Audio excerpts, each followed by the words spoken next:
and welcome to A Drummer's Guide to, the podcast that is all about the things that it takes to be a professional musician aside from actually playing your instrument. So my name is Emily Dolan Davies. I am a drummer by trade, and I do many other things because if you follow me for any amount of time, you'll know that I kind of like variety in my life. But anyway, let's talk about today's episode. And in all honesty, I can't believe it's taken me this long to address this subject because, again, if you know me, you'll know how passionate I am about this. So let's talk about food and specifically food when you're touring on the road, basically, because, I mean, I think it's something that when you first start touring, you really don't realise how, well, I didn't realise, I can only talk about myself, obviously, but I didn't realise how important it was to really concentrate on food, eating good food, nutrition whilst on the road. And I've been touring since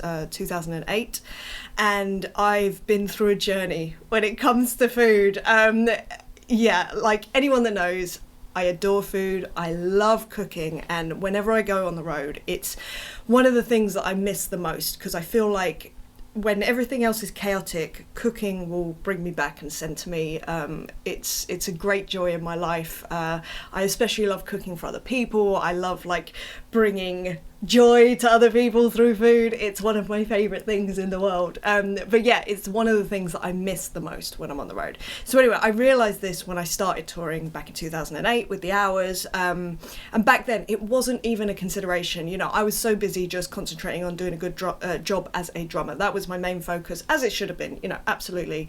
And of course it still is. However, the more that you tour, the more you do anything really, you realise that there's these other peripheral things that you can start concentrating on because you're doing your job because you've just done it for a long time, and you know, then you want to start, well, personally I like to try and maximise whatever I'm doing.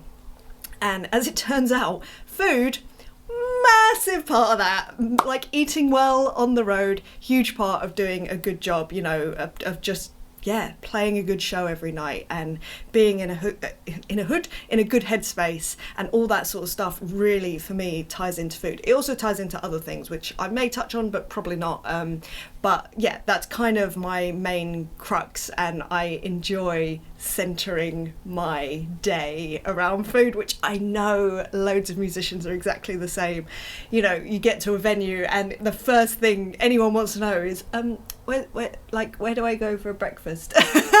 It's always the first question, either coffee or breakfast, like, just feed me, please. I mean, I'm sure it harks back to when we're all coming up and, you know, you sometimes do gigs literally to just get fed because, you know, you're not getting paid, but they say, oh yeah, but we'll give you dinner. It's like, all right, yeah, I'll come do that. Like, it's just the desperation of like, just let me eat so I can play my instrument and then I'll figure out tomorrow. But anyway, I digress. So I've had many stages of sort of eating, if you like, many experiences of it. And like I say, early days, it was kind of not a consideration.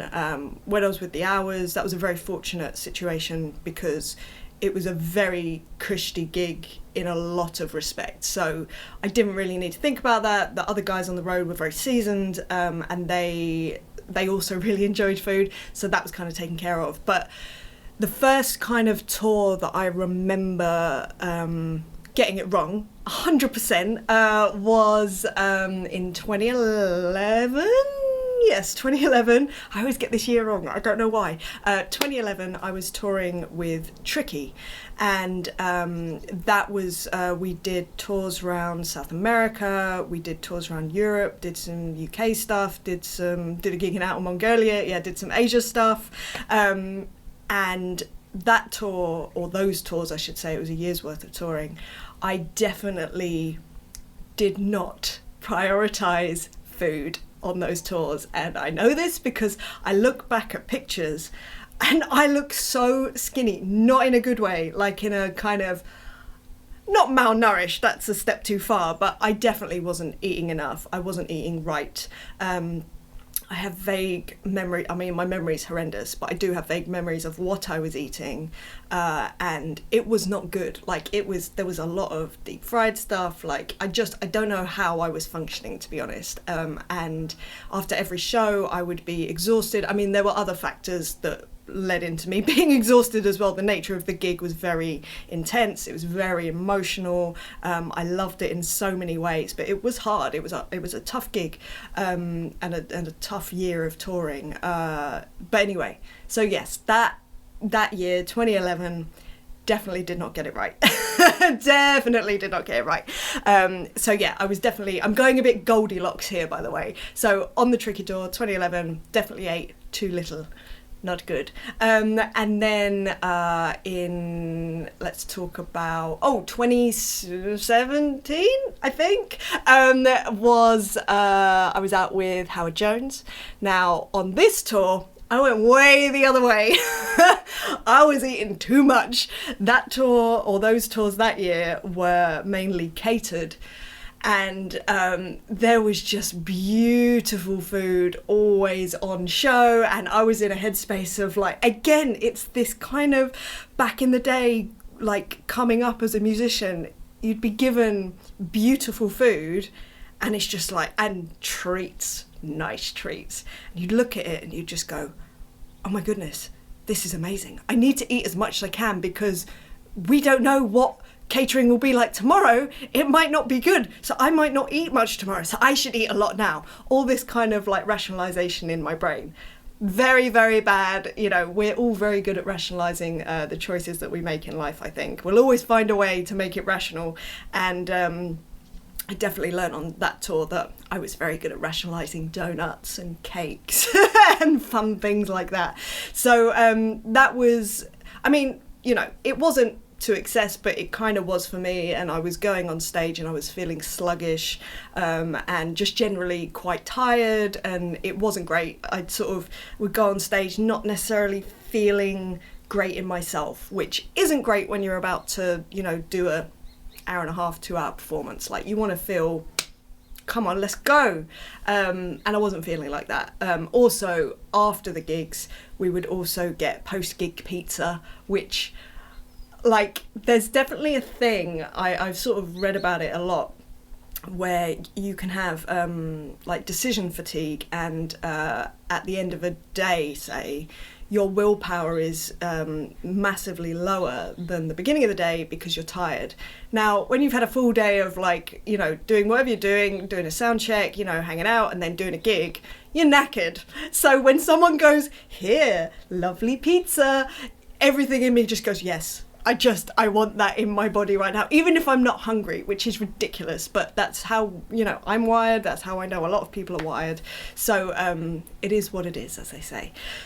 So that was the Howard Jones tour, and like I say, I was eating much too much. I did not feel good. That was, yeah, too much Goldilocks, too much. Anyway, I kind of hit upon a really nice balance, and that was from 2018 up until now, which is with the Kim Wilde gig.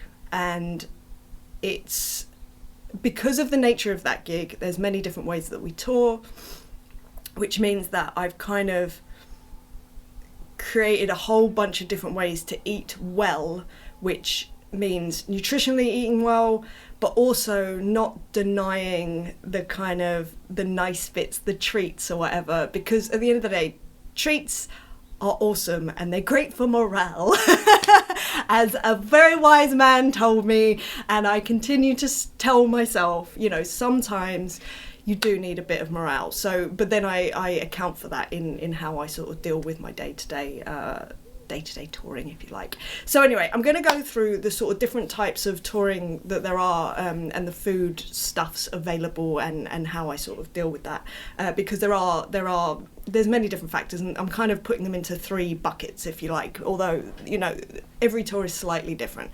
So the first type of tour, as I mentioned before, is a catered tour. So this is where you rock up to a venue, and there's types of catered tours. You can either have a catering company that will tour with you, which is one type of touring, which is good because you can kind of talk to the caterers if they find out what you like and stuff like that, or what you want to be eating. It can be very tailored to what everyone's needs are, which is great. That's kind of like the gold-plated standard. I've done a couple of tours like that. They are phenomenal. They're some of my favourites.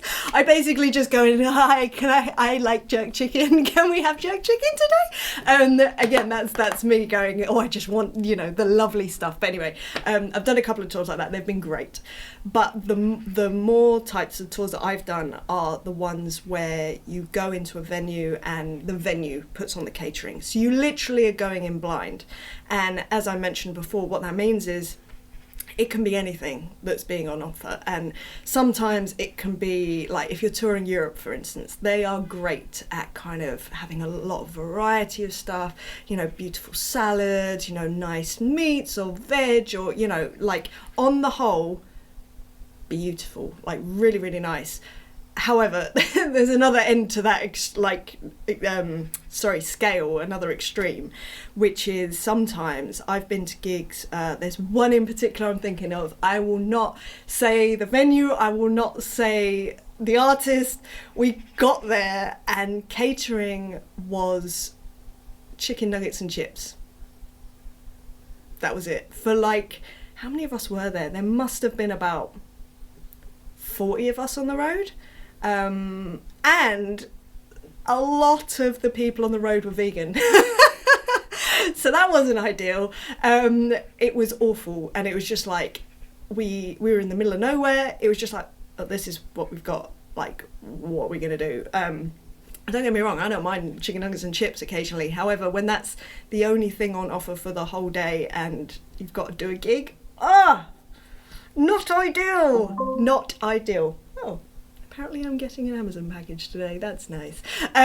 So yeah, catering can be a beautiful thing. It can be a heinous thing. Sorry, that's such an extreme word. But yeah, it's a massive luxury to be on a catered tour, and the way that I sort of deal with it, the sort of extremes that happen like that, where it can be. Because the other thing, when you have like a whole smorgasbord of beautiful things, personally, I want to eat a bit of everything, because again, I just love food, I love variety. It's just like, oh, it gets me excited. But consequently, I tend to overeat if I have that as an option. So the way that I personally deal with that is that I basically, I do something called intermittent fasting. I wouldn't, it's not that I'm not recommending it, but obviously look into it. If you think it's interesting, go find out more. I am not any sort of professional to be telling anyone about any sort of nutrition at all. It works really well for me. So I basically have a window that I eat in. It's an 8-hour window. It's generally from on the road actually, it's usually from about 2 p.m. till 10 p.m. or around about maybe 3 till 11. It's basically so that I can eat something post-gig if I want to. So I'll start my day just having a coffee, and then I'll do some exercise as well. So I sort of get my preliminary actions out of the way, so I know that when it hits, 2 o'clock, 3 o'clock, whatever, I allow myself to eat whatever I want, because I know that I'm in this sort of like window of time. I know that that works for me. It keeps my weight in a nice place. It keeps my energy levels in a nice place. Obviously the exercise helps with my energy levels too, and it just works for me. It's something that I've worked out over many years, along with my friend Jonathan Atkinson. We both are like the intermittent fasting buddies and exercise buddies, and yeah, we love it. We absolutely love it. But again, like, go do your own research. And I will say that the book that got us onto it was, it's called The Obesity Code by, I want to say Jason Fung. I might have that wrong, but it's definitely called The Obesity Code. So go check out that book if you're interested in that kind of subject. It's interesting. It's a fascinating area of study. And yeah, I find it fascinating, but again, I'm not saying it's for everyone. Absolutely not. There are a lot of health issues that can come with it, depending on your starting point. Anyway, I digress. So that is how I handle catered tours, and as I say, I love them because there's often lovely sweet treats like donuts on show. But I kind of I try to make sure that I'm in a good enough place that I can indulge in those sorts of things. And I also, I do the thing of rewarding myself or having treats. So if it's Roadie Friday, as we call it, so any day that's the end of a batch of gigs and the next day's a day off, then I will allow myself like some treats, because it's like, yeah, it's Roadie Friday, and I don't really drink either, so it's kind of like that's my version of drinking. So yeah, drinking alcohol, I should say.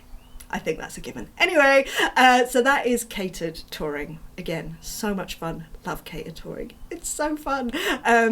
So the next kind of touring is non-catered. Now, I've broken these down into two types because they are very different. The first is non-catered on a tour bus. Now, this is the one that I have the least experience in, and therefore I find the most difficult. And the reason for that is because obviously you're on a tour bus together, so you generally have a kitchen. Well, I've never not been on a tour bus that you haven't had a kitchen. So you generally have a kitchen, it'll have like a fridge, maybe a freezer sometimes. Yeah, in fact, yeah. And then like microwave and a sink.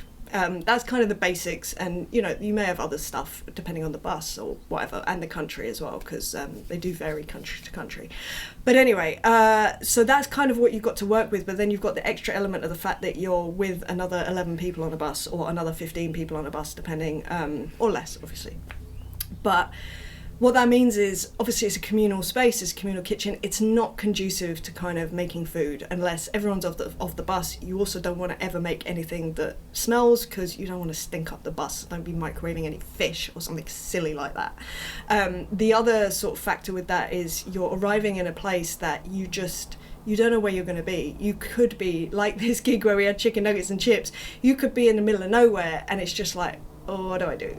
Like, I have no idea what to do. So when it comes to that sort of stuff, personally, I just try and plan in advance as much as I can. So I will look where the next venue is. I will look and see if there are any like local shops or any restaurants. Here's a little tip. Check the opening times of the restaurants that are local to your gig, because the number of times we've rolled into cities and literally everything is closed, whether it's like during the week and we're trying to get breakfast or lunch and they only open for dinner, or whether it's like a Sunday and things are closed, or a Monday, even worse, things are really closed on a Monday. It's just, if you don't plan ahead, you can really, and the thing is, by the time you're getting off the bus and wanting to get something to eat, everyone's really hungry probably, and probably tired as well, because that's the general way of touring. You're just perpetually tired. Oh, my stomach's starting to rumble because I'm talking about food. So yeah, try and like think ahead, plan ahead. That's what I try and do. I'm lucky in that a lot of the people that I tour with have as much of an obsession about food as I do, so they will also often like do some research ahead of time, like, right, I found this place, I reckon that'd be good, should we go there? Which is wicked. So it's great when you're on the road with similarly minded people. Shout out Beto. Yeah, so the other thing is, obviously, say you do rock up to a city and you're surrounded by, you know, nice fresh produce, all that sort of stuff, like salads or just anything that you just think, yeah, this is good food for me, fruit, all that sort of stuff. Just stock up a little bit, just put a little bit in the fridge. Obviously don't overdo it. Obviously stuff goes off. There was one tour I'm like, should I say this? Again, I'm not going to mention anything about the artist or the situation or anything, but there was one tour where the first day of this American tour, we all got on the bus, and one of the people on the bus bought a watermelon. I don't know why they bought a watermelon. Anyway, and this watermelon just lived on the bus for this American tour. Nobody ate it, and it gradually just rotted. And it was just like, what is going on? Like, I don't understand what's happening. It wasn't great, but again, it's the thing of living communally and just being aware of other people's kind of preference, and, you know, just not putting rotting stuff on the bus. It's not cool, it's not big, it's not clever. So yeah, like I say, that I'd say is the hardest type of touring for me. Again, it's because it's the way that I've done it the least, because it's just how it's been, which I feel very lucky for. So let's go on to the third one, which is my favourite. So in terms of food at least, and that is tour bus touring, but with hotel rooms. Or I should say, no, sorry, not tour bus touring, non-catered touring, but with hotel rooms. Now this can be with tour buses, this can be with splitters, this can be flying in. Flying in isn't ideal, like fly in, fly out, but anyway, I'll go into that. But yeah, sort of longer tours, but with hotel rooms. Now, let's talk about this. This is my favourite. I'd say, is this the most touring I've done? No, probably not, but it's definitely my favourite. So, This is my favourite because I've managed to find creative ways to essentially cook on the road, which not only satisfies my need for food and half decent food, hopefully at most times, but also my need to cook on the road, which just, it, like I say, it just centres me. It makes me happy. I just love food so much. What can I tell you? So, again, this is where you don't have catering, but you do have a hotel room. Now, I'd say the majority of the time when you're staying in hotels, and it's not all the time, you're often around kind of like supermarkets or whatever, which is great, which means you can get hold of fresh produce. Now let's talk about cooking when you're in a hotel room.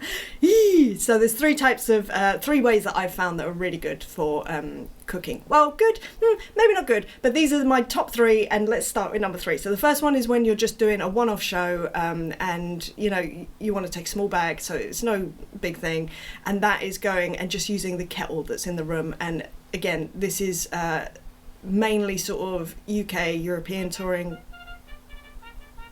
I need to take a break soon. So this is mainly, touring where you've got a kettle in the room. Sometimes American hotels don't have that because it's kind of not part of the culture to have a kettle.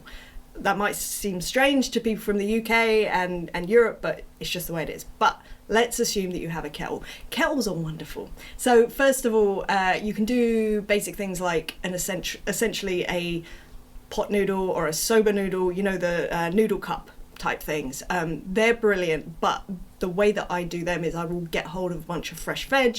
I will put those in the noodle cup when I'm putting the hot water in, so it kind of steams the vegetables and you end up having all this lovely fresh veg that goes with the noodles. It's not the best thing to eat, but equally it's not the worst thing to eat, and you get a little bit of nutrition, which is really good. Another thing that I see people do, I think I tried it once, I wasn't feeling it, so I haven't done it since because it's a bit weird, and because it's not my kettle, I feel a bit weird doing it. Some people will boil eggs in the kettle as well, so you can do hard-boiled eggs. So this is kind of good as a very basic way to tour with something that is literally just in the room. And again, obviously if you're going to the shops, you can also get a salad and get fresh fruit, all that sort of stuff. It's kind of a given. I'm kind of taking that as a given, so that's fine. That's a good one to know about. I also have seen people that do grilled cheese sandwiches with an iron and stuff, but I don't know, it's too much for me. I'm a bit weird about using irons, and I'm clumsy, I can envisage bad things happening, so I need to stick with things that aren't going to burn the hotel down, basically. So let's get on to my second one. So this one I discovered in 2013. I discovered it through my sister, who was touring with Disney on Ice, and basically the way they run their tours are they stay in an area for a week at a time. They usually have 2 days off, and then they do 5 days of shows. Sometimes they have 3 shows on one day. Unbelievable. Anyway, they are legendary, all those lots, but they are pros at cooking in hotel rooms, especially in the States. Now what they have over there, which I managed to find one over here, but they weren't that common, I think they're more common now, are electric skillets. So what that essentially is a frying pan that you plug in, and this was an absolute revelation for me. And like I said, I first kind of started using this in 2013 when I was on the road with Janet Devlin. It was awesome. It was so good. I would be making things like breakfast, and I would say to people does anyone want any breakfast? I've just made up all this fry up and stuff, especially when people are hungry. Oh yeah. I'd sort of I'd take these little bowls and I'd sort of just give them to them, there you go, yeah. And as I say, I love making food for people. It just it brings me so much joy and so much happiness. So to be able to do that was really good. So, in that skillet you can do, like I say, fried stuff. You can also make rice. You can also do, I remember there was a specific dish that I was cooking a lot at the time, which was this quinoa thing cooked in coconut water with kale. It was taught to me by Bridget and Mother. Shout out to you. I was making that on the road, and it felt like I was just healthy for the first time on the road, and I had a bit of control over what I was eating. It was just so wonderful. I just really, really enjoyed it so much. It just made me so happy. So that was one of them. The only problem with the skillet is that it does emit a bit of smoke sometimes, and obviously you don't want to get the smoke detector going off, because the other thing is it's pretty easy to smell when someone's been cooking in the room, and that's a Disney thing, like that you're just, generally speaking, you're not meant to cook food in hotel rooms. That's kind of the rule. But anyway, I hope no one's listening to this that would enforce that on me. But so the skillet is fine and it was good. The only thing I would also say is quite bulky. So not ideal for kind of shorter tours or tours where luggage is an issue at all, basically. But I did enjoy the skillet thing. However, I did retire it after maybe a year, 2 years, and I was like, yeah, this isn't quite right. So let's go on to my third. Sorry, this is such a long episode, but you know me, I love food. So the third and my favorite option is a rice maker. Yeehaw indeed. So yeah, a rice maker. That is the perfect, again, if you want to talk about Goldilocks situation, that is just right for me, at least. So you can buy these rice cookers that are single serving or for two people, basically. In fact, I'd get a two-person one because I'll explain why. And the brilliant thing about a rice maker, it's a glorified giant kettle, essentially. But the brilliant thing is you can make so many things in it. So obviously rice. It's kind of in the name, but you can also do things like porridge, which is great for like breakfast, obviously. You can steam vegetables, you can cook meat in it, you can do eggs, you can just, there's so many things that you can do. Again, my stomach is just going, I'm going to have to eat some lunch after this. But yeah, there are so many things that you can make in a rice maker. And I think the first time I took a rice maker on tour probably was the Darkness, I think. So yeah, that maybe, yeah, it must have been. So that would have been 2015, 2016. My memory is so bad. I think it was 2015. 2014? No, we recorded the album in 2014, which means it would have been 2015. Yes. That's when I was taking the rice cooker on the road, and that was an absolute game changer. And from that point on, I've been taking whenever it's a tour that's like longer than a few days, so a few days to, I don't know, 2 months or whatever, I will often take a rice cooker on tour with me if we don't have catering. And it just brings a sense of control to what I'm eating, which, as you know, I'm a bit of a control freak. I'm trying to get better, but also to just know that I'm gonna feel good in myself nutritionally. And I do all the exercise, I try to sleep well, all that sort of stuff, which is hard, by the way, on the road. Sleeping on the road, that should be a whole episode on itself, although in itself, however, I don't have the answer for that, because I still struggle with that. But anyway, a rice cooker is just the golden ticket for me. This last lot of touring that I did with Kim Wilde, I was doing that every day on the UK tour. It was brilliant. I would, work out, then go to the shops and just pick up whatever I fancied for lunch and dinner. It was awesome. And it was just like, right, yeah, well, today I'm going to have, sometimes I wouldn't even have rice. I often would, because I love rice. It's one of my favourite foods. So it'd be like, yeah, a bit of rice, and I'm going to have like some asparagus, and let's get some broccoli, and I might have a bit of fish.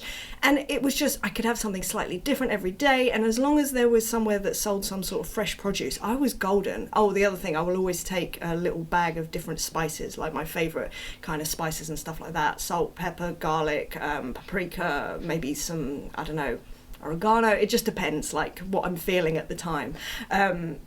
And I just do that every day and just stick it on to cook, and there we go. Like usually in the venue, which again, depending, if it was only one dressing room, I'd try not to cook in the dressing room because I don't want to stink it out. But sometimes I would just cook it in the corridor or whatever, like just try and make it so it's not offensive to people's noses. I'm sure that I did offend some people's noses occasionally, and I apologise. And also, like I say, great for in hotel rooms. We do this one tour where we stay in one hotel and then sort of satellite out every day. So I'd be cooking in my room every day there with that. That was last year with Kim.